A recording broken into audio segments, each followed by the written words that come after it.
So I'm just going to go one by one and have each of you introduce yourselves, tell us about your role, your company, how many employees your company has, and we'll just take it from there. All right. Good morning. My name is Anand. Okay. So in brief, just about myself, I've done 8 half marathons last year, and I'm a Boy Scout leader.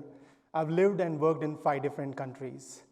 That's in brief. About my organization, if you know the #1 Forbes ranked CEO for this year, that's Nvidia. It's roughly about $125 billion market capital with about 14,000 employees worldwide. Wow. And in terms of the role, I currently serve as a business partner, and my role is to primarily simplify things. And then what it means is that what is it for the employee to take away? That's my role. Excellent. Good morning, everyone. I'm Heidi Gerhard. I lead leadership, organizational capability, and culture for BASF. So what does that mean?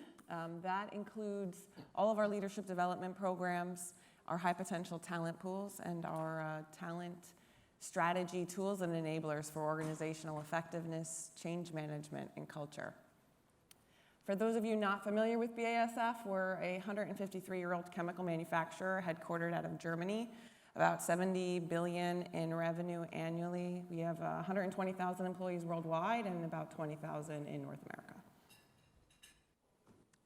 Hi everyone, my name is Arnaud Grunwald. I'm the CEO and co-founder at Hyphen. Hyphen is a software solution that allows organizations to truly listen to the voice of the employees and then aggregate data and put information in front of managers so that they can move the needle and actually change things. Prior to Hyphen, I spent 10 years of my life in the pharma industry. I was first a consultant, then I was a global head of analytics and forecasting at Novartis, and then I moved on to a software company. But at Novartis, I was leading a team of 45 people, and it was a very global team. It was a very disconnected or distributed team, and really hard for me as a leader based in Basel, Switzerland, to really listen to everyone's voice and feel the pulse of the organization. And that's, I think, what planted the seed for me to have the willingness to innovate in this space. Because at the time when I asked HR, do you have tools for me to listen to my team of 45? They're global, they're really difficult to listen and to get the opinions of. They said, well, we did a survey 18 months ago. So when I decided to get— 18 months ago, does that make anybody have shivers up their spines?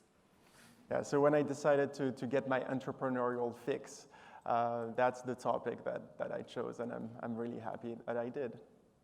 Well, I'm so happy each of you are here because you're coming from such different perspectives, right? And that's what this is really all about. How can we be learning and growing with each other? So as we know, employee engagement and having a remote first culture is really, really important right now when you look at just the raw numbers of people who are working remotely. There's challenges. So I want to unpack with each of you, what are some challenges you're facing right now? You can take any angle you wish in terms of creating a growth mindset in your culture with engagement. I'll take a call. So just to give a background about Nvidia, it's a high-tech organization, and primarily what we do is that we make chips which is going to run your autonomous market tomorrow, which is into all the gaming industry. So that's what we do. So the challenge which we have is getting the skill, the talent. So not everybody is based out of Bay Area, so we have talent coming out of Australia and New Zealand. So we tend to hire wherever we get the resource. We don't need to have an office, and we will hire those resources over there. So the challenge is in terms of how do we keep connected with them, and how do we provide a meaningful purpose. As Dr. Derek was saying a few minutes ago, these employees are on an average salary of $200K to $300K. So they are not just working for paychecks. Yeah. They really have purpose to serve. So some of the things which we have done is that we have created career chats What career chats means is that an employee who has worked in the organization for over a year can come onto this HR organization and say that, Anand, I have this interest. I want to do this project next year. Okay? So they can come and share their interest. Okay? We do not guarantee anything, but what we do is that obviously once the employee is eligible for internal mobility, which is after a year, we go and connect those employees with those opportunities, because we are going roughly about 50 employees a week. We intake about 1,000 interns every summer. So it's a pretty rapidly growing organization.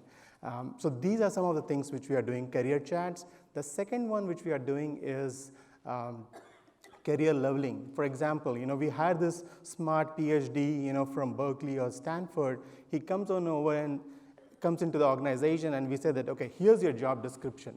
So what does this job description mean, right? It is a vague general description, and he's not able to correlate to his experience.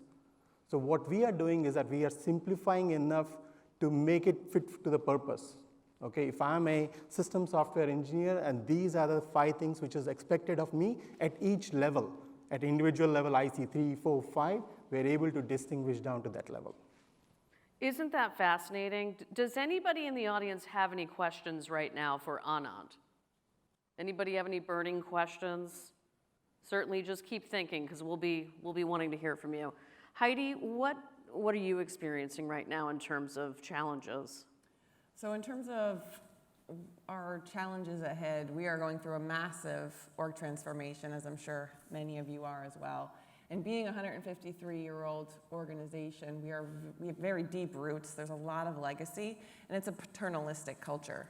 So when you correlate that to a growth mindset, having these much more difficult conversations with our employees, making bolder talent decisions, it's hard, especially when you think of, the majority of our workforce in North America grew up with BASF. Their father worked for BASF. Their grandfather worked for BASF.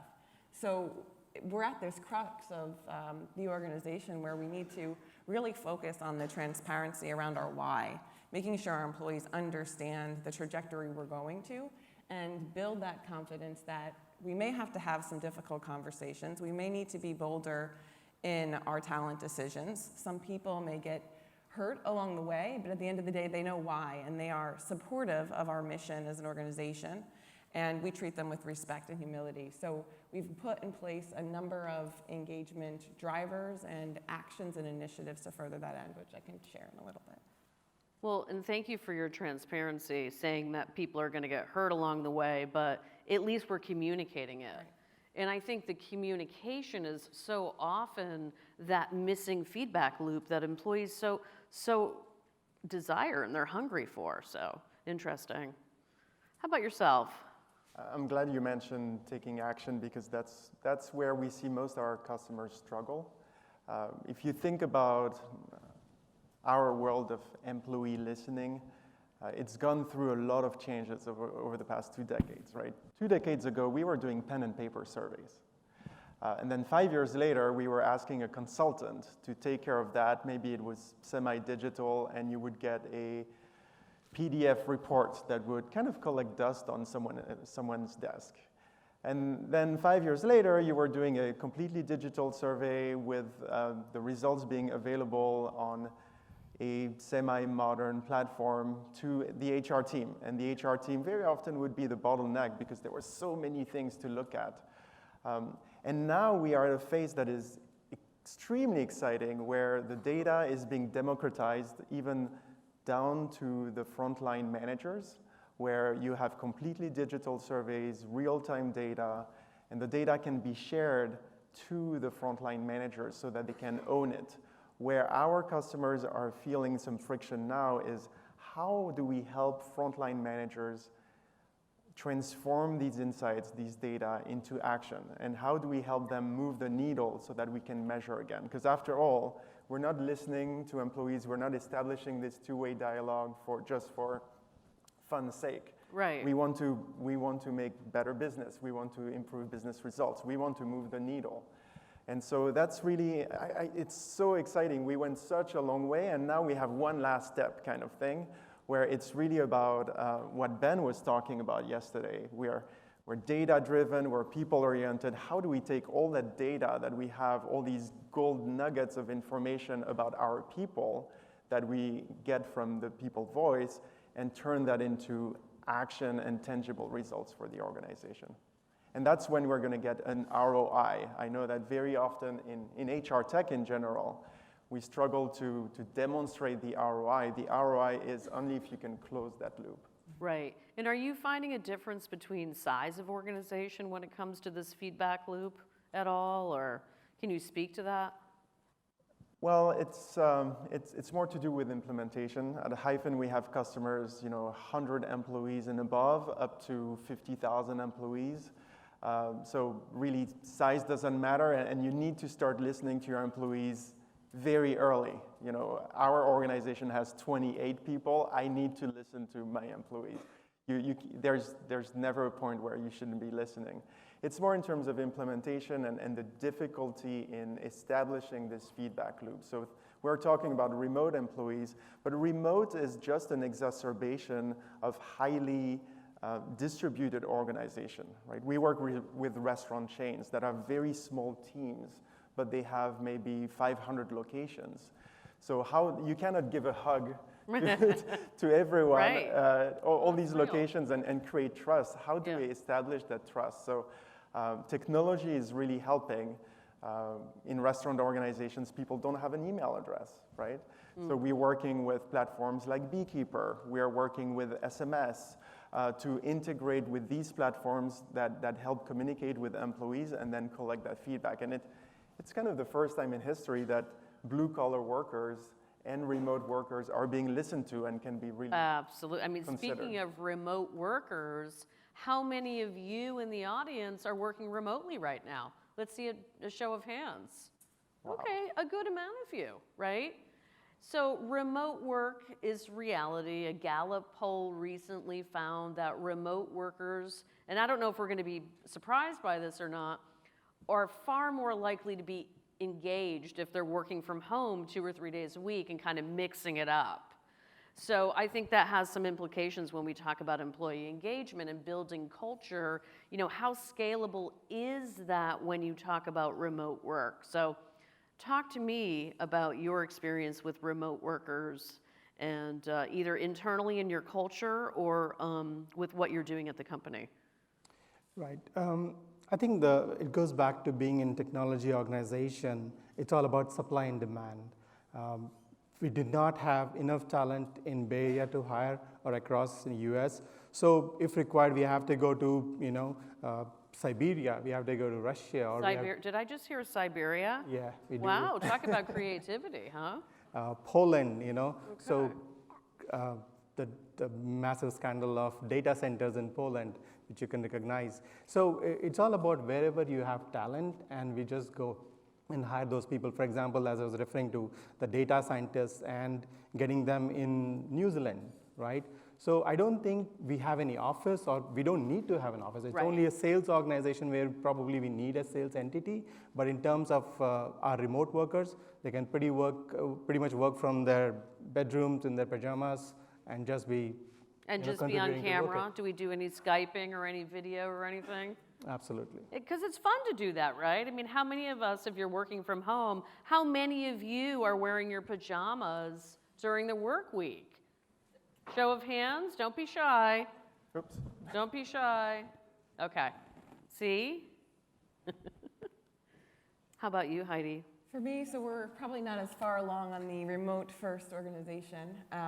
Being a manufacturer, we do have quite a significant percentage of our population that has to physically be in the plants on a day-to-day basis. But for the rest of the organization, whether it's sales or some of our functions, we are enabling that flexibility and that flexible workforce to get the talent where we need, particularly when we think of our digital capabilities and our digital transformation. So in terms of some of the things we're doing from an engagement perspective, what's been key for us across the board was first defining what we mean by engagement and establishing a consistent measurement across the enterprise. So we've defined it as 6 key elements, 3 that are foundational: safety, development, and rewards, and 3 that are differentiating: empowerment, inclusion, and purpose-driven culture. So from there, we've focused on 3 big pillars: leader capability and role modeling, building this feedback culture, and bringing employees into the change process. So in terms of that leader capability and role modeling, we've rolled out an Inclusion 360 assessment with action planning and data metrics around our intact leadership teams. We've also rolled out some digital behavioral nudge solutions, so artificial intelligence that sits behind our leaders' computers and monitors how they communicate with their teams, how often they're communicating, and the tone and language they use. So to really help foster that engagement, foster that inclusive listening. And what else have we done on that? We've also rolled out these virtual co-learning platforms. So basically our team members across the enterprise, across businesses, come together on a regular basis to learn together, to share best practices, and it creates this safe space. But we've also leveraged it to allow our leaders to role model this vulnerability and the value of taking risks in their historical career and how they've been successful despite that. On the feedback culture, we've rolled out a global engagement survey with deep dive pulse checks that can be tailored based on those specific gaps to close and subsequent action planning. We've rolled out an upward feedback tool for our leadership team to really show our intentional investment in improving the caliber of our leaders across the organization. Hey, Heidi, not to interrupt, but that's too interesting for me to just hear upward feedback, so I want to understand a little bit more about that. Sure. What is that specifically? So we basically rolled out a intentional survey for all of the direct reports of our people managers to comment on the effectiveness of their leader across a variety of dimensions: empowerment, inclusion, giving them a safe space to try new things, supporting their career development, ongoing feedback. And that feedback is shared directly with the leader. That leader is expected to subsequently share that feedback with their peers and then debrief with the team that actually gave them that feedback with commitments and accountabilities on how they're going to close those gaps over time. And then we'd go through that whole process again in 6 months and reflect back on the progress we've made. And that data is an investment of our board. So this all goes up to our board, and they review. They haven't committed to say that they will make people decisions as a result just yet, because we're still practicing this feedback culture, but we anticipate that over time, if we're not seeing that needle move in certain areas of the organization, some harder decisions are going to have to be made. And a brave move indeed. I mean, I don't know about any of you out there in the audience, pretty brave, right? I mean, when you talk about actually putting leaders' feet to the fire and saying, how do you think you're being viewed? I mean, there's nothing more powerful when you talk about really trying to drive culture from every direction. So kudos to you. What's been interesting about that is the disparity of that feedback across the enterprise.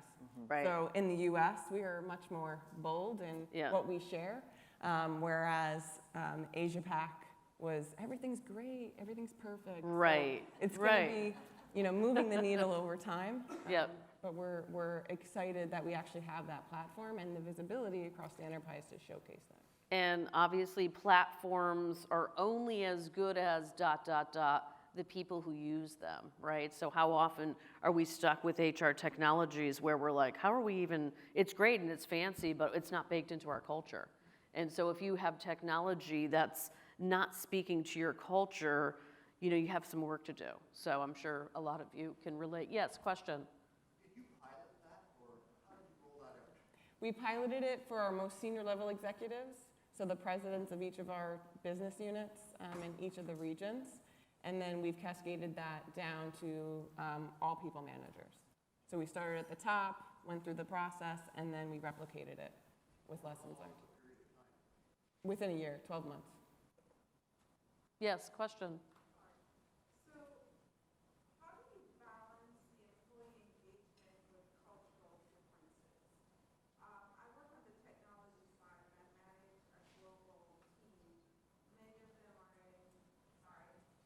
Many of them are in India, and we've got some folks in EMEA as well, and I have some in the United States. So being in the IT, how do I balance that employee engagement with the cultural differences that they are?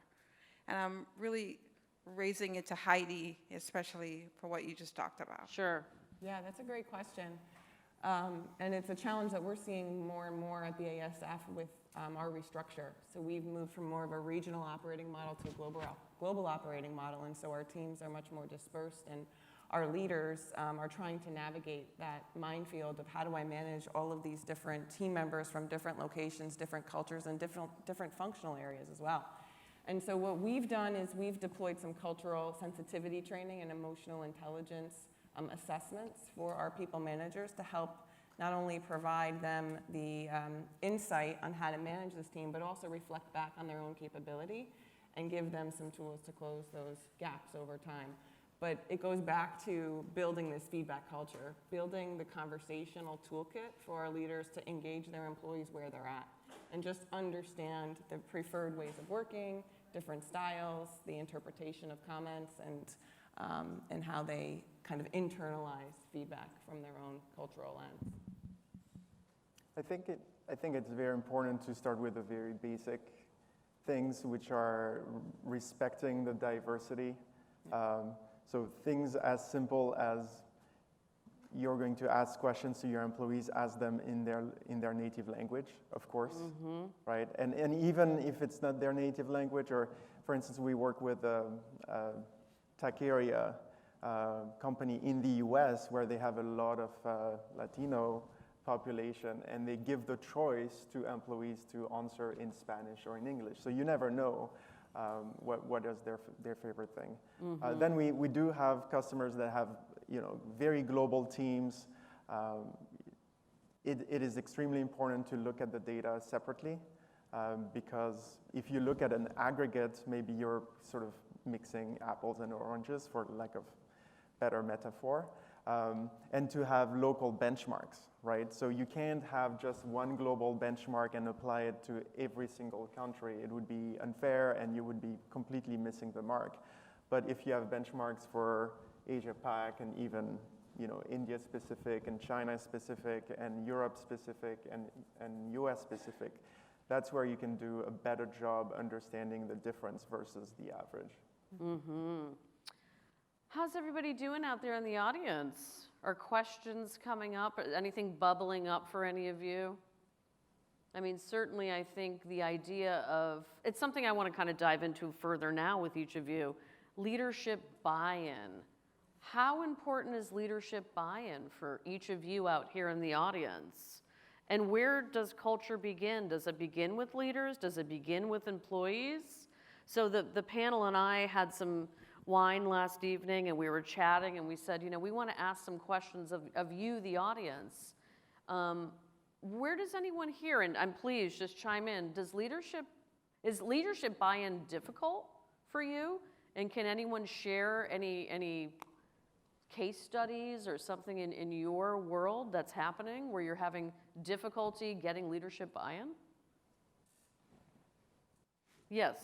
I'll share. Thank you. You're brave. Thank you. So leadership buy-in is important, and the shadow of the leader, right? If our leaders, our executives aren't behaving and role modeling the behavior that is expected for the organization, it just doesn't happen. We lose credibility. There's conflict in the messaging. So we're in a space right now where we're trying to solve for that, and it's just we're not moving forward until we solve it. Yeah. Would you like to speak to that? So for us, the leadership buy-in is there in terms of how we have done it is that we have rolled up top fives. So what we have done is that we encourage our employees to write what are the top priorities, okay? That gets cascaded up to the organization level and the BU level, and that's how we ensure that all of us are aligned with the objective. It sometimes becomes painful, but it is essential for us to be aligned, and every employee is encouraged to write top 5 and on a bi-weekly basis, and the same thing is the leadership is saying that, okay, we agree to these top 5, and this is what we're going to deliver in these 2 weeks. Did you just say bi-weekly? Absolutely, bi-weekly. Part of the culture, right? That's part of the culture. That's very, very tricky to put into place in all reality. Like, I'm glad you're saying that, but I'm like, how many of us would love to have that scenario, right? It puts you on every day on stake. If you Yeah. don't deliver, somebody's accountable. Somebody's accountable. And, There you yeah. go. It's called culture, right? So I have an example about hyper-committed senior management. So at Hyphen, we do surveys, we do polls. We also have a module that is kind of an internal glass door. How scary is that to some of you, right? Just a little bit. So real-time, anonymous questions, concerns, feedback, ideas being expressed by employees, by managers, for employees, for managers. You can comment, upvote, downvote, all these social features. We have, for instance, in India, Hero Motors, the largest motorbike manufacturer in all of Asia-Pac, has implemented this tool where every single employee can go to a chat room called Ask the CHRO Anything and post a question.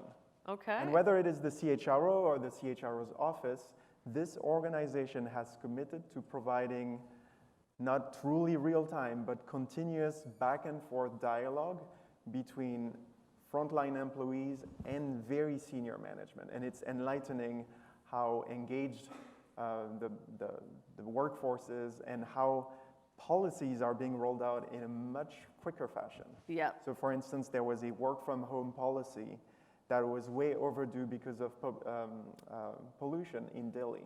But people didn't voice that in the workplace. Even Right. the You're not gonna CHRO get had to never that. heard of it, even through the grapevine. Yeah. And that idea, because of anonymity, that idea started to snowball.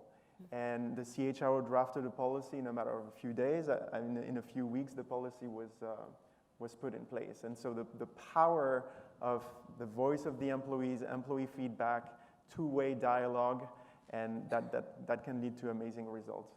Absolutely. And it's really all about trust, as Jessica and I opened up yesterday with that topic. It's really about trusting your culture and trusting your employees.